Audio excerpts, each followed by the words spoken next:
Situé au cœur de l'Afrique, le Tchad est l'un des pays les plus vastes du continent africain, avec ses 1 284 000 km².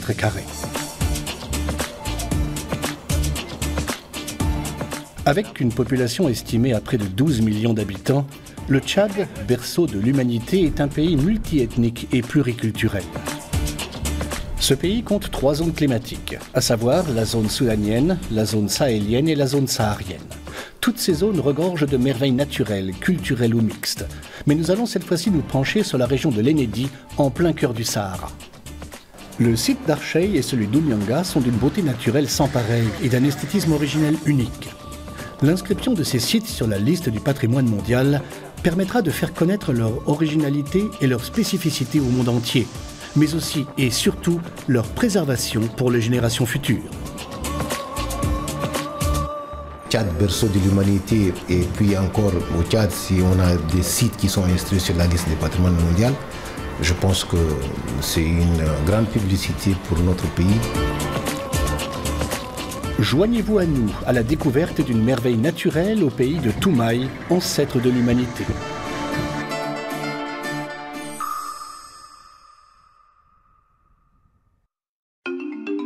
Pour les missions de terrain, il faut au préalable s'assurer de la qualité du matériel scientifique et de la logistique. Le matériel scientifique sans lequel les résultats des recherches peuvent être compromis est préparé minutieusement.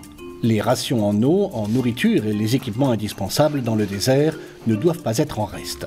Une étroite collaboration qui date depuis 1999 entre le Centre national d'appui à la recherche, le CNAR, au Tchad, et l'Université de Cologne en Allemagne est à l'origine de tous les travaux scientifiques.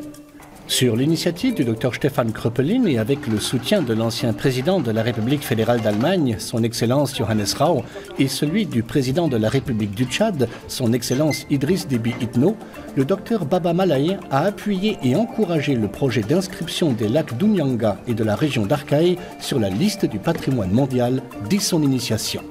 Le soutien du CNAR à ce projet porte sur des aspects pratiques, logistiques, scientifiques et administratifs, débouchant ainsi sur des résultats scientifiques très importants. Pour nous, le CNAR, l'inscription du premier site tchadien sur la liste du patrimoine mondial de l'UNESCO, c'est un deuxième Toumaï.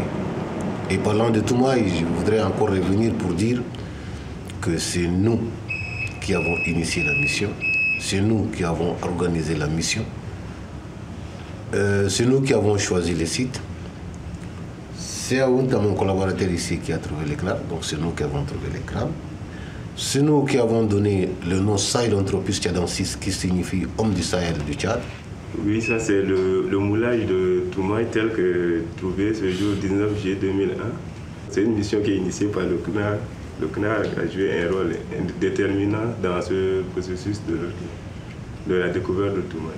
Donc avec Toumaï, avec les lacs, il nous faut maintenant faire encore un effort supplémentaire dans le domaine de sensibilisation pour permettre à toutes les couches, que ce soit au niveau les plus reculés, qu'on sache que quand les touristes viennent, il faut qu'on arrive à les sensibiliser, à les bien accueillir.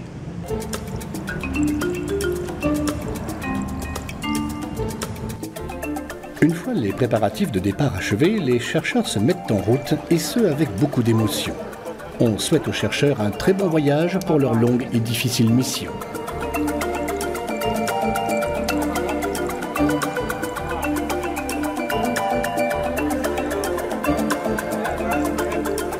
Beaucoup d'inconnus attendent nos voyageurs, qui quittent N'Djamena avec plein d'espoir pour les résultats attendus.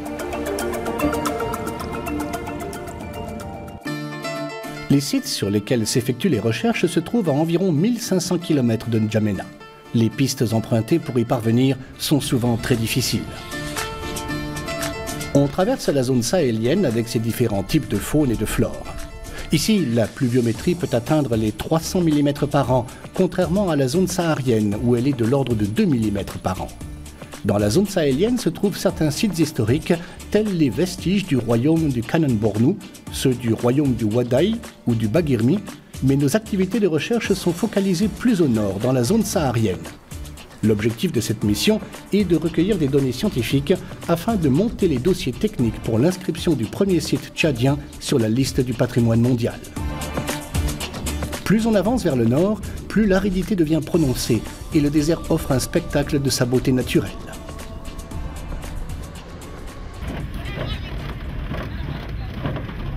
Au cours du trajet, on s'arrête au poste de contrôle pour des formalités administratives en présentant l'ordre de mission délivré par le directeur du CNAR, qui est aussi le président du comité technique chargé de la mise en œuvre de la Convention de l'UNESCO au Tchad.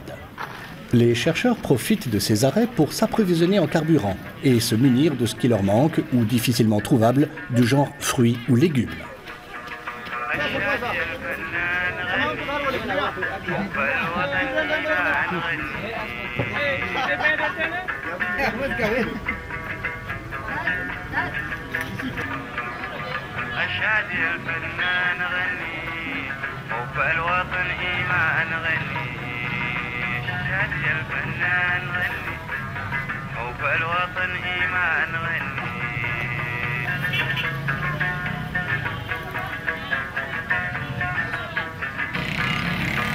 شادي الفنان أغنينا بالأوطان أغنينا بالأوطان وطننا في أخبار وطننا في أخبار وشبابنا في الميدان وشبابنا في الميدان وطننا في أخبار نحمي ونحمي تمام نغني بالشعب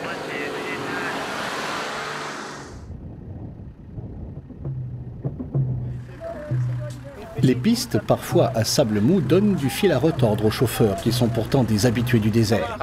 Les véhicules pleins de matériel scientifique et de nourriture n'arrêtent pas de s'enliser.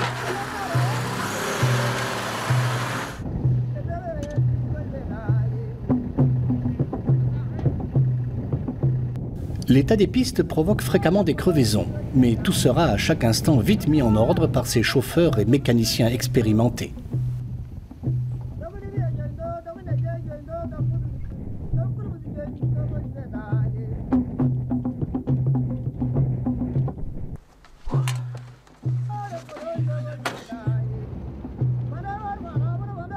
D'autres petites pannes techniques et mécaniques des véhicules, comme des filtres bouchés par la poussière, sont fréquentes.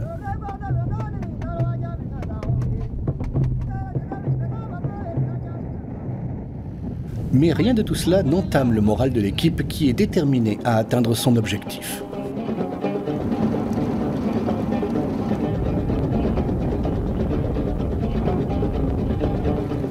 Même les violentes tempêtes de sable ou de poussière réduisant la visibilité à quelques mètres n'empêchent pas la mission d'avancer.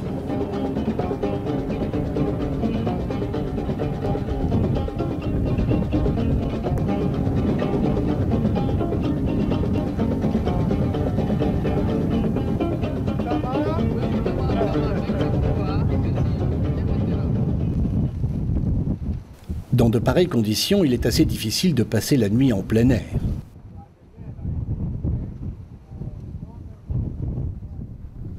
Mais parfois, le désert offre un lendemain meilleur, encourageant les scientifiques à suivre leur périple.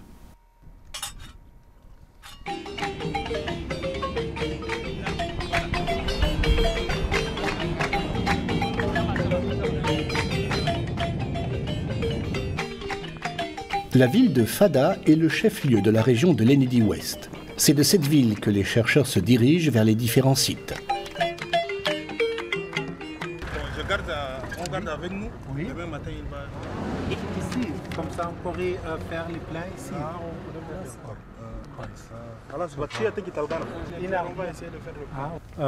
On nous a dit que tout se passe bien et que nous avons leur soutien pour continuer nos travaux de recherche. Bien accueillis, nous pouvons passer la nuit à la résidence du préfet.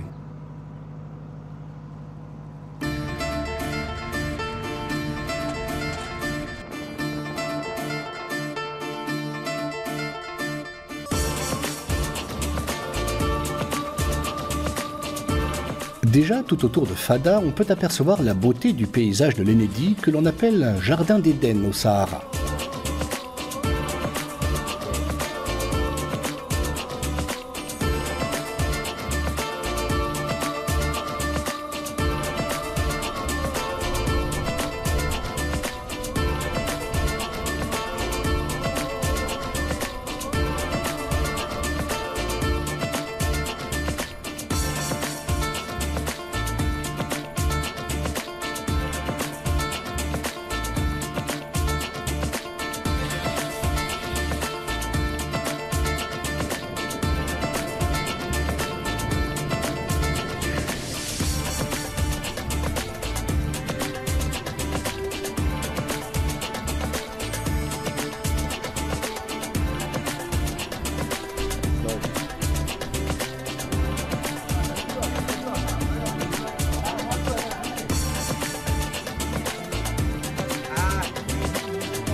Le Guelta d'Archei est une autre merveille naturelle du Sahara. Ce Guelta regorge d'une importante quantité d'eau et joue un rôle de premier plan dans la vie socio-économique de la population locale. Pour abreuver leurs troupeaux de chameaux avec ces eaux qui ont des vertus thérapeutiques, les nomades effectuent souvent de longs trajets pour y parvenir.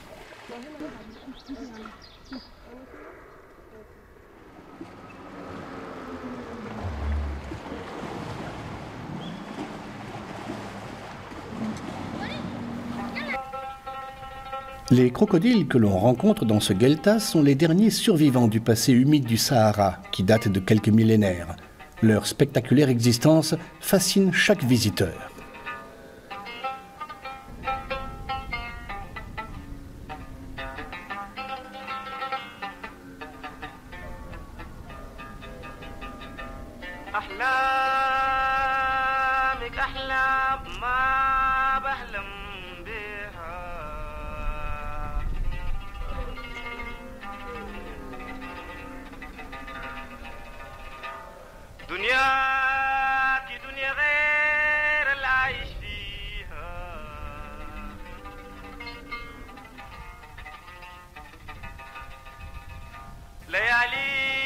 Dans la cuvette voisine de Béchikelle se trouve une végétation verdoyante et très variée. Pour les oiseaux migrateurs, ce lieu constitue un point d'eau indispensable pour leur long trajet qui va du Sahara à l'Europe et inversement.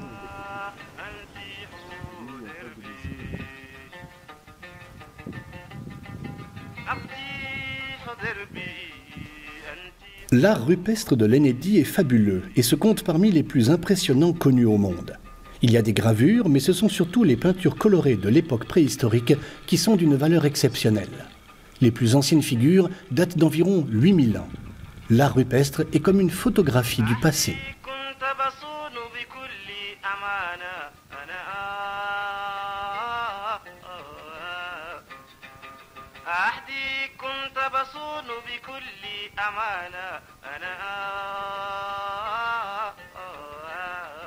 Elle nous montre les scènes de vie quotidienne de la population de l'époque dans tous leurs détails.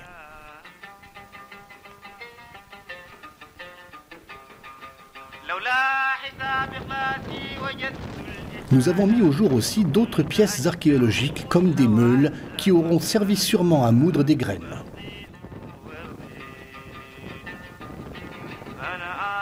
Préhistorique.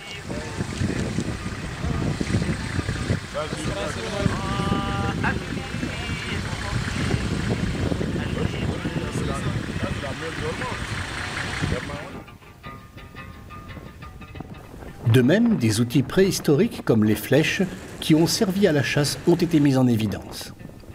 La poterie est l'une des premières matières artificielles fabriquées par l'homme. On y rencontre également les traces des anciennes constructions en pierre. Ici, c'est un bosquet fossile avec des troncs et des racines qui ont poussé au bord d'un lac il y a environ 3000 à 5000 ans. On y trouve aussi des bouts de charbon de bois que l'on peut dater pour déterminer avec exactitude l'époque où ces arbres ont existé. Il y a de même d'autres vestiges du passé, comme par exemple ce terrier de termites qui a été mis en évidence. Ces dépôts lacustres témoignent qu'il y avait des lacs temporaires contenant assez d'eau et qui durent plusieurs mois. Ces lacs ont été à l'origine de la formation de la faune et la flore dans les environs. Nicht über Jahre, aber mehrere Monate existiert haben und eben die Grundlage für diesen fossilen Wald gebildet haben. Ceci est une des multiples pierres taillées qui ont été utilisées par l'homme néolithique pour faire la chasse. Während der neolithischen Feuchtphase zum Jagen, On voit bien qu'elles ont façonné pour porter un collet. da eben Seil anzubringen. Damit wurden im Umfeld Autour des points d'eau, des animaux sauvages comme les autruches, les gazelles, les girafes ou même les éléphants ont été piégés. Elefanten. Les lacs d'Unyanga, un mirage dans le désert.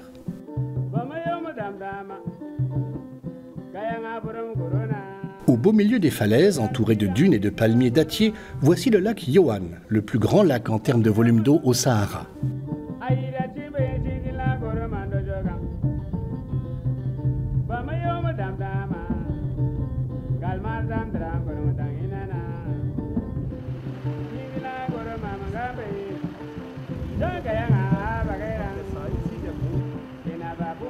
Les lacs d'Ounyanga sont les témoins les plus spectaculaires du passé humide du Sahara.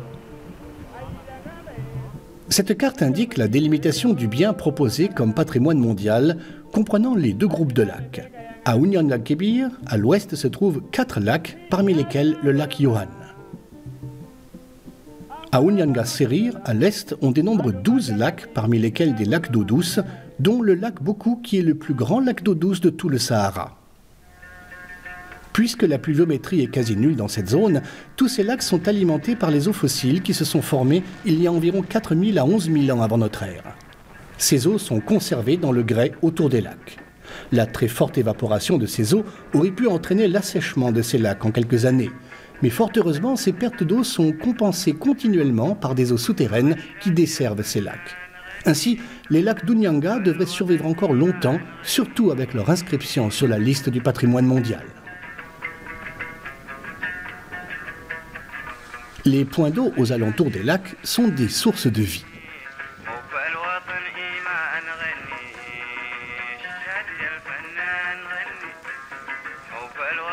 C'est pourquoi on prélève des échantillons pour des analyses dans les laboratoires spécialisés.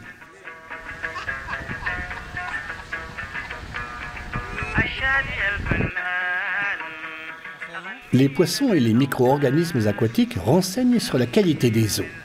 Dans les lacs salés, il se forment des écumes naturelles ainsi que des algues comestibles comme la spiruline.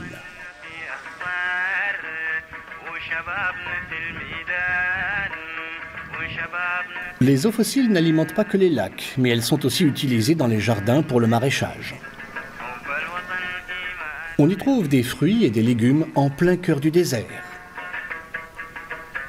La population locale utilise les moyens traditionnels pour l'exploitation des jardins.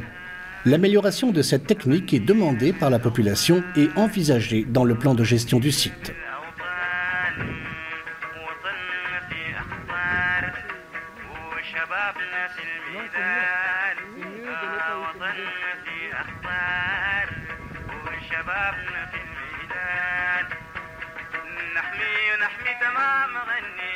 Pour monter le dossier technique et le plan de gestion de ce site, nous avons privilégié une approche participative en associant la population locale à toutes les décisions et discussions dès le départ. Ainsi, le plan d'aménagement proposé dans le dossier est le fruit d'une longue concertation entre la population locale et les experts au niveau national et international. Plusieurs rencontres ont été organisées à N'Djamena, comme à Ounyanga, entre les experts et les ressortissants de l'Enedi, et toutes les questions ont été abordées. Ça doit être le projet des villageois.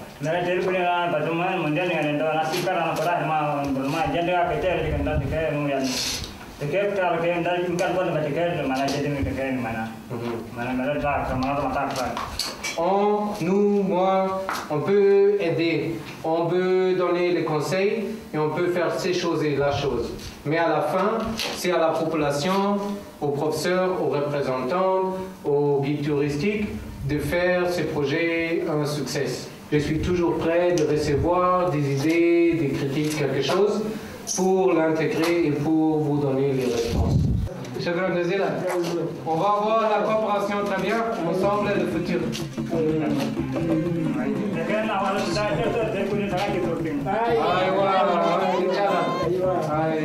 Monsieur le directeur, merci beaucoup. Bonne chance avec l'école. Je suis très fier que vous faisiez le travail très bien ici dans le village. Merci beaucoup.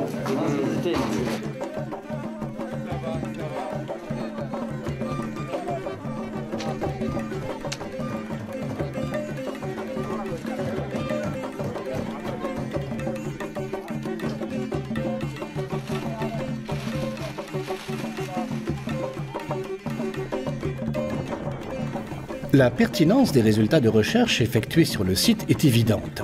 En effet, plusieurs articles ont été publiés dans des revues scientifiques internationales de renom, mettant ainsi en exergue une des merveilles naturelles du Tchad, berceau de l'humanité.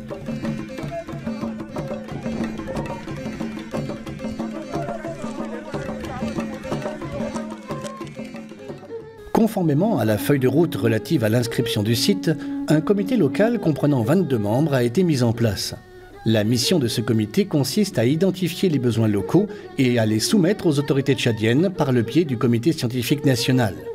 L'objectif est de préserver durablement le site et en même temps de sensibiliser la population afin d'améliorer leurs conditions de vie.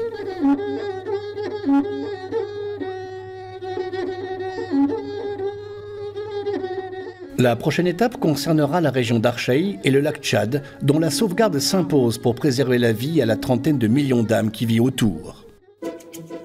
Pour la recherche géologique, les dépôts de sédiments au fond du lac Yohan sont d'une grande importance scientifique. Ces dépôts sédimentaires continuent jusqu'au jour d'aujourd'hui à se former, et ce depuis 11 000 ans. Ceci est aussi une des particularités des lacs d'Unyanga, car il n'existe nulle part de tels phénomènes dans le reste du Sahara, voire même en Afrique. Ces couches sédimentaires nous renseignent sur l'histoire paléoclimatique et paléo-environnementale du Tchad et même de l'Afrique du Nord. Pour les spécialistes, c'est une des archives paléoclimatologiques la plus complète et la plus détaillée connue à nos jours. Pour prélever les échantillons des sédiments, les chercheurs ont utilisé pour la première fois dans cette zone une plateforme professionnelle répondant aux normes internationales.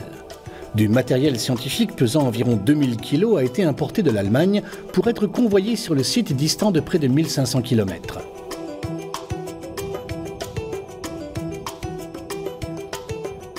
Des dispositions spéciales doivent être prises pour effectuer des travaux de ce genre.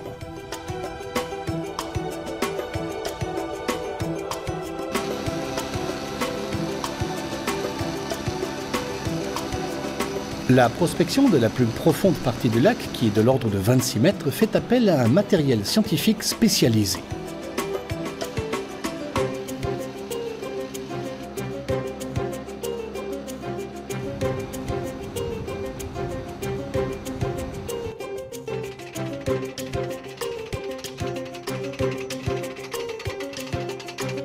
Les échantillons prélevés dans différentes profondeurs du lac informent sur la qualité des eaux, leur température et leur composition.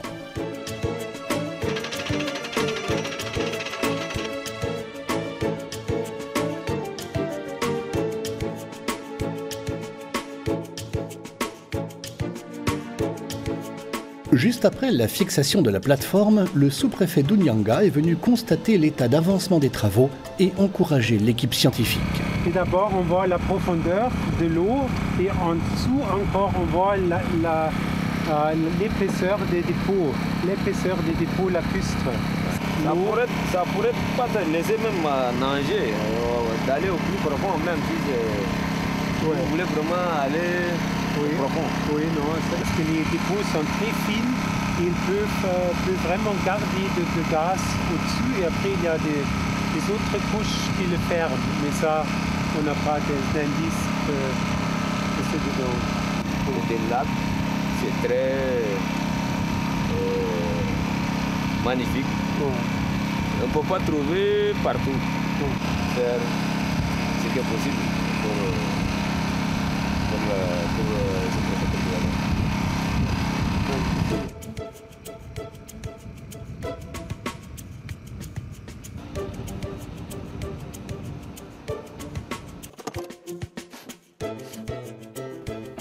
Les barres de sondage sont préparées minutieusement car elles doivent percer les dépôts qui deviennent de plus en plus durs au fur et à mesure que la profondeur augmente.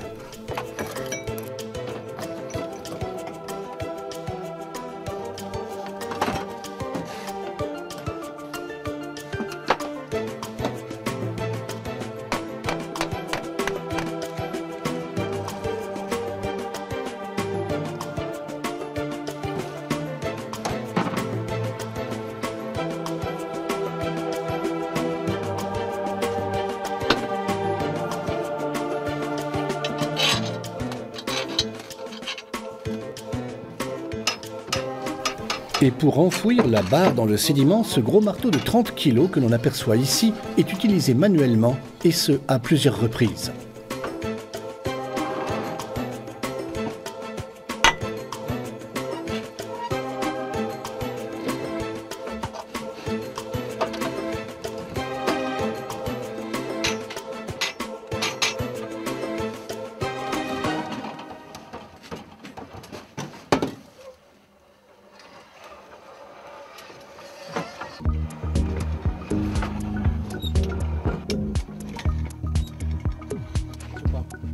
Il faut près de 1000 coups de marteau pour extraire 1 mètre de dépôt sédimentaire sous une chaleur de plus de 50 degrés.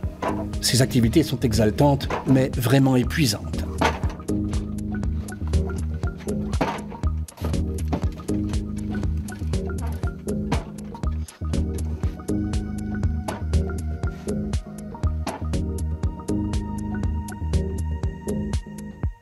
Les travaux se déroulent du matin au soir.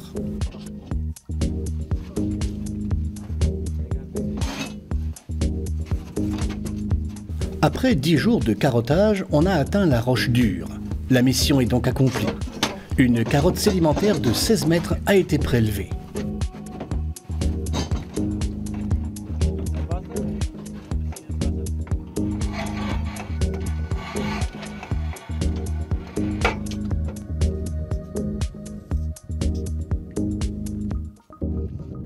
Pour faciliter son transport, cette carotte sédimentaire a été fragmentée en des morceaux de 1 mètre.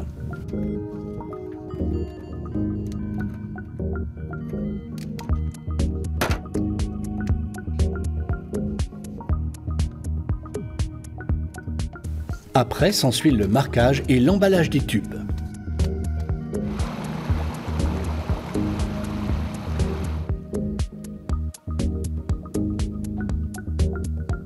À la fin de la journée, les chercheurs se préparent pour un repos bien mérité. Les carottes sont fragiles et doivent être traitées avec beaucoup de précautions. Il faut bien les apprêter pour le long trajet à travers le désert et aussi pour le fret aérien vers l'Allemagne.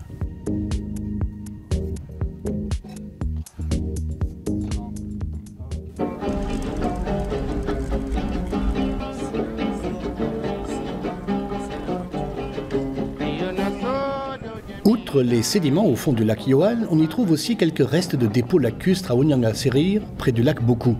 Ces dépôts sédimentaires ont aussi fait l'objet d'analyses dans les laboratoires de l'Université de Cologne.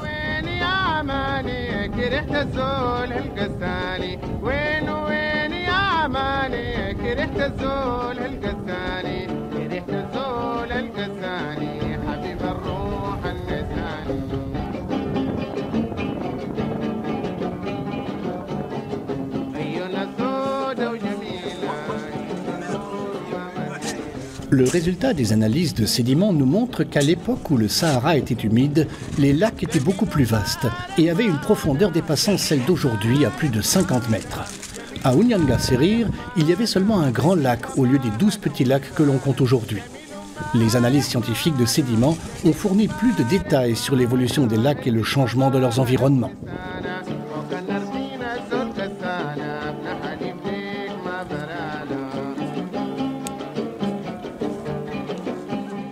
Le nombre impressionnant des coquilles de mollusques et espèces aquatiques vivant dans le lac à l'époque montre qu'il y avait un système hydrologique bien propice à leur développement. Les lacs devaient également contenir de grands poissons, des hippopotames et des crocodiles.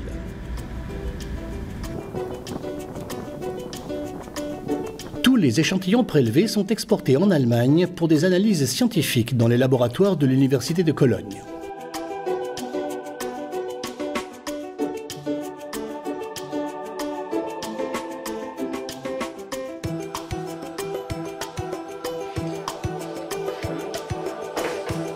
Au laboratoire, les carottes sédimentaires sont encore une fois fragmentées avant de les soumettre aux analyses scientifiques.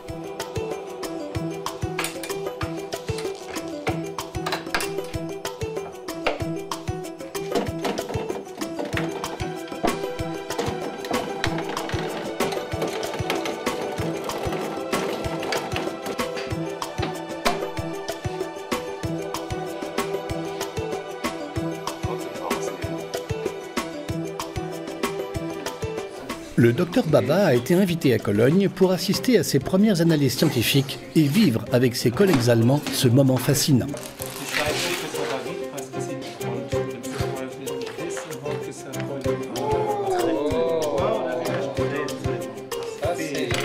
Ça a vraiment pris un transport de 1200 km dans des conditions extrêmes avec les tempêtes de poussière, etc.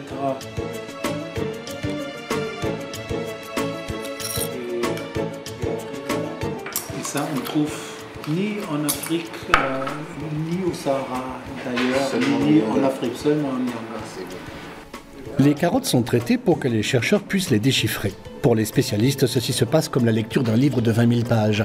Ces résultats nous renseignent sur l'évolution de la pluviométrie et de la végétation, l'introduction des espèces comme les palmiers dattiers, la fréquence des tempêtes de sable ou des tremblements de terre et bien d'autres phénomènes naturels. Oui, c'était vraiment un événement extraordinaire, voire même historique, surtout que Dr Babar et toute l'équipe qui était sur le terrain à Unyanga se trouvent à cet instant dans nos laboratoires de l'Université de Cologne. C'est vraiment le moment de faire la fête après cette mission bien laborieuse et audacieuse. Je dirais que sans ces études, nous ne pouvons pas inscrire les 2 sites culturels et naturels du Tchad sur la liste du patrimoine mondial de l'UNESCO. Pour inscrire un site sur la liste du patrimoine mondial de l'UNESCO, il faut absolument prouver la valeur universelle et exceptionnelle de ces sites. Et là, il n'y a que la science, aujourd'hui, qui pourra dire que ces sites sont différents des autres sites. Nous allons comprendre le climat, comment il a changé il y a de cela 10 000, 11 000 ans. C'est pas rien, c'est très important. Et nous allons comprendre quand les lacs ont été formés, c'est aussi important. Et les risques peut-être de disparition de ces lacs. Comment s'y prendre pour préserver et conserver ces lacs. Donc je crois très sincèrement que ces études devraient être menées pour que, comme le soutien que nous avons au plus haut niveau par les plus hautes autorités du pays, ce dossier d'inscription de ces sites sur la liste du patrimoine mondial aboutisse.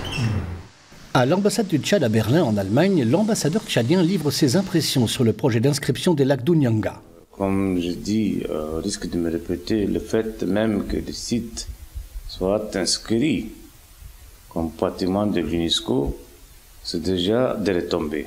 Ça serait un plus pour le Tchad et ça va bien sûr attirer aussi des touristes et ça aura des retombées pour la population. Le fait même que les gens prennent conscience de l'utilité environnementale du site. C'est ça la plus grande retombée qu'on attend. Bien sûr, il y aura des retombées économiques, et des retombées culturelles. Les jeunes ressortissants de Nyanga aussi seront à l'avenir intéressés, ils seront formés dans le cadre de la lutte contre la désertification, pour la défense de l'environnement, ainsi de suite. Ce n'est qu'un premier pas, ça va aller encore vers Arché, pas loin de Nyanga. Je souhaite de tout mon cœur que vraiment cette inscription ait lieu.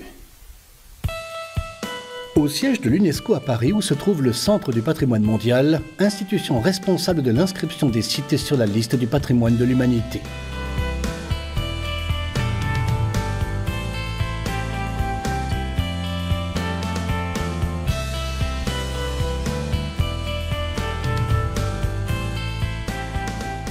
Comme c'est le premier site à inscrire sur la liste du patrimoine mondial, on a bien travaillé, on a très bien avancé. Toutes les rencontres avec les experts, soit de l'UNESCO, soit de l'UICN et des autres acteurs, et ils étaient très confidents que nos travaux, notre dossier qu'on a soumis en janvier de cette année, c'est un très bon travail.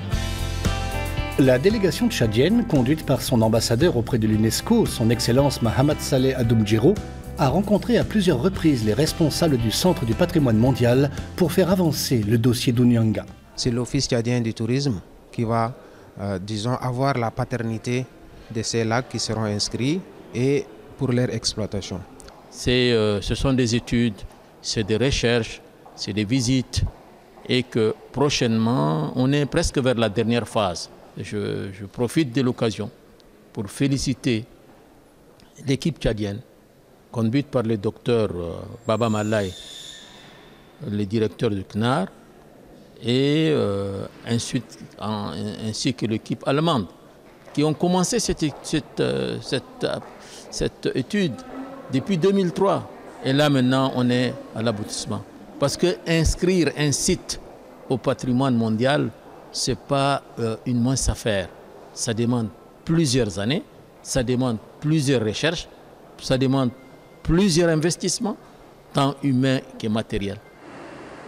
Nous attendons maintenant à N'Djamena une mission de l'Union internationale pour la conservation de la nature afin d'évaluer les sites.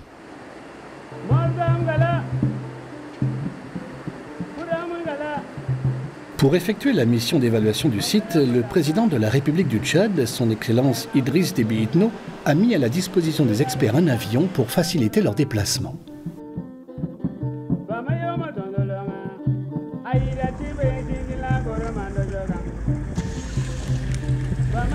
C'est déclaté. C'est les bougets là-bas, c'est déclaté. C'est Thierry là-bas, des francs. À l'arrivée des experts à Ounyanga, les habitants les accompagnent pour découvrir la beauté et la particularité du site.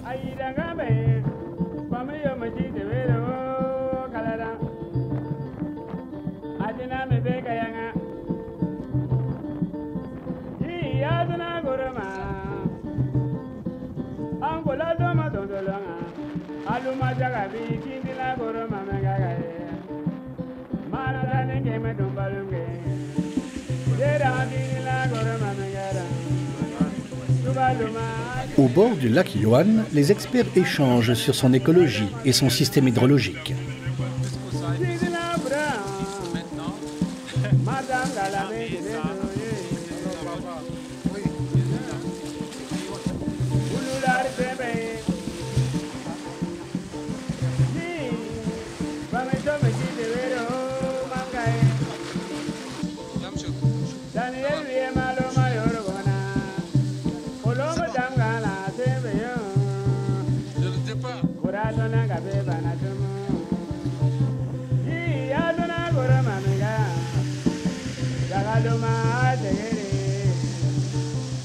Les jours suivants, c'est au tour des autres lacs d'accueillir les experts. On explique le principe de fonctionnement de diverses sources d'eau douce qui nourrissent les lacs.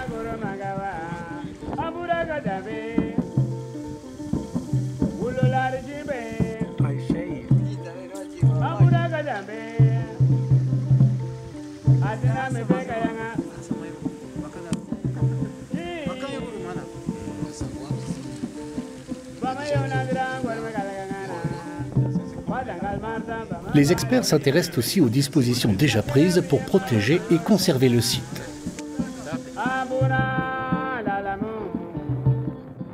La particularité des eaux du lac Ouma est qu'elles ont des vertus thérapeutiques. Le maire d'Ounyanga Kébir prend son temps pour expliquer aux experts les maladies vaincues par l'usage de ces eaux.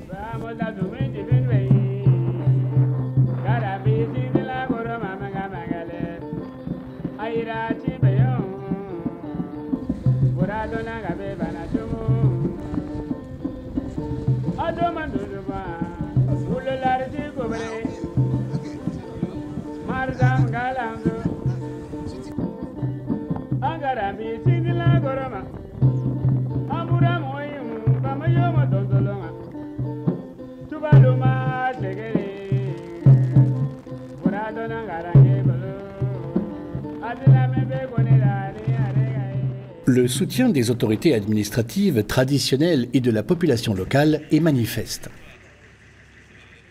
Des discussions sont menées pour mieux comprendre le dossier d'application. Les scientifiques donnent tous les détails aux experts de l'UICN et répondent à leurs questions.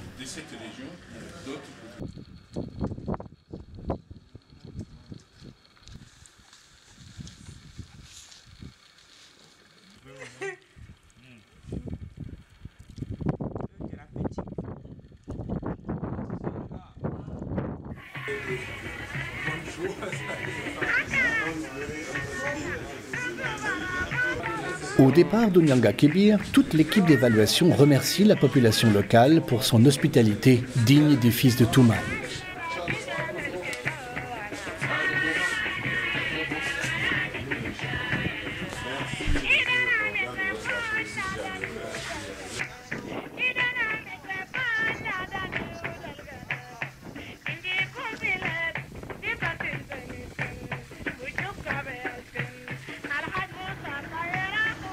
Le trajet de 50 km entre Ounyanga Kébir et Ounyanga Serir est spectaculaire.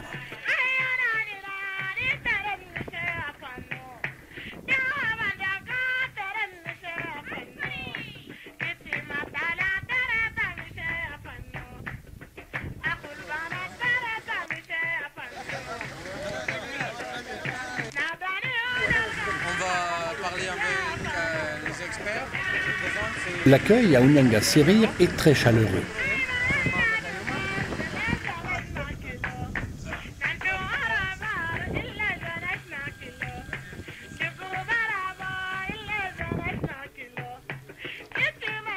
Après la visite des 12 lacs, une réunion pour mieux comprendre les différents phénomènes qui entourent les lacs s'est tenue. Toutes les étapes qui vont se poser après l'expulsion, ils sont prêts à agir. Je vous remercie d'avoir fait vraiment votre connaissance, de quitter des gens pour venir ici, de vous connaître, de vous voir, ils sont vraiment satisfaits.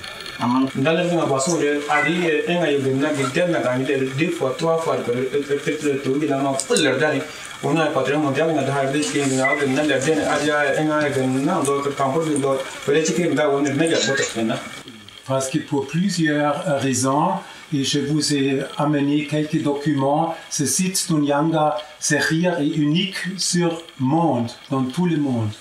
Alors, c'est une merveille naturelle et scientifique. Et c'est pour ça, quand j'ai vu ça, et la première chose était de rencontrer Dr Baba, le directeur du CNAR, avec qui, depuis maintenant 12 ans, on a essayé de pousser ce projet. Et je suis très content que maintenant, après les longues années, plus que 10 ans, on est arrivé quand même d'avoir les spécialistes envoyés de IUCN, de l'UNESCO, par IUCN, de venir ici et de voir si ce propos pour le patrimoine mondial est justifié et aider, Inch'Allah, que ça devienne réalité dans le futur pas trop loin. Le patrimoine mondial, c'est 900 sites du monde entier qui sont inscrits sur la liste du patrimoine de l'humanité et dont un peu moins de 300 sites naturels. Et merci de l'accueil à tous les niveaux, depuis les ministres jusqu'aux communautés locales, aux organisations non gouvernementales. Merci à vous tous. Merci de votre accueil. Et merci pour une coopération dans le passé, dans le présent et le futur, Inch'Allah. Après l'évaluation, les experts de l'UICN prennent congé de l'équipe pour se concentrer sur leur rapport.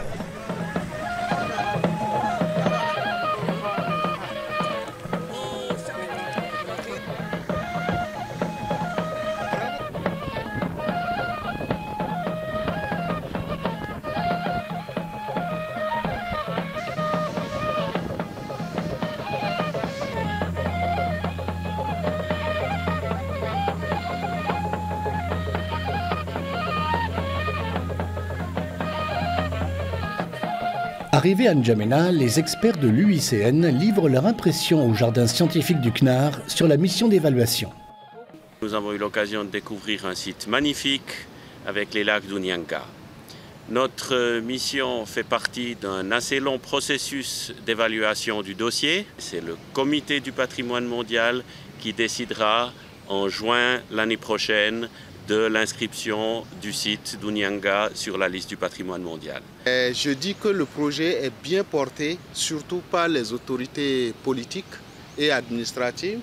J'avoue que sans ces facilités-là, il nous aurait été difficile d'accomplir notre mission vu l'étendue en fait du site. Je voudrais remercier son Excellence, Monsieur le Président de la République, chef de l'État, le Premier ministre, chef de gouvernement, le ministre de l'Enseignement supérieur, pour leur soutien sans lesquels on ne pourrait pas arriver à ces résultats.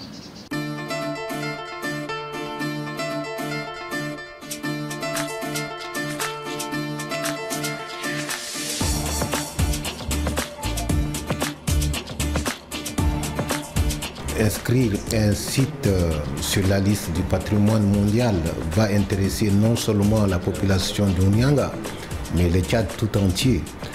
Parce que Tchad, berceau de l'humanité, et puis encore au Tchad, si on a des sites qui sont inscrits sur la liste du patrimoine mondial, je pense que c'est une grande publicité pour notre pays et pour l'image de notre pays, je pense que c'est extrêmement positif.